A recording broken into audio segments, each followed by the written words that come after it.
তো তোদের তোদের চরিত্র এটা, চুরি করে পলায় তারপরে থাকা।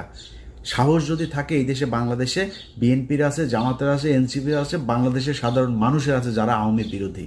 তোরা পৃথিবীর মধ্যে সবচেয়ে কাপুরুষ। তোদের যখন ক্ষমতা থাকে, পুলিশ থাকে পেছনে, তখন তোরা বিশাল ব্যাটাগিরি দেখাইতে পারে। পেটায় মানুষের, রাস্তার মধ্যে মানুষকে তোরা পেটায় মারতে পারিস, এর বাইরে পারিস না।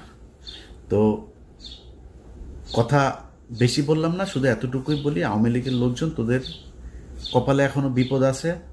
তোরা এর পরের বার মনে কর এই যে যা যা করছিস, আমি আগেও বলেছি, যত তোরা কামড়াইতে যাবি তোদের কিন্তু বিপদ তত আসবে।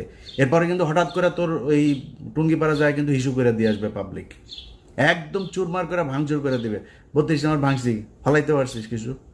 কোনো বাল ফালাইতে পারছিস? তোর 32 নম্বর 1 ঘন্টা নোটিসে ভেঙে দিছি, কিছু করতে পারছিস? পারবিও না। টুঙ্গিপাড়া পাঠাই দিব কিন্তু পারবি না কিছু করতে। ই করবি।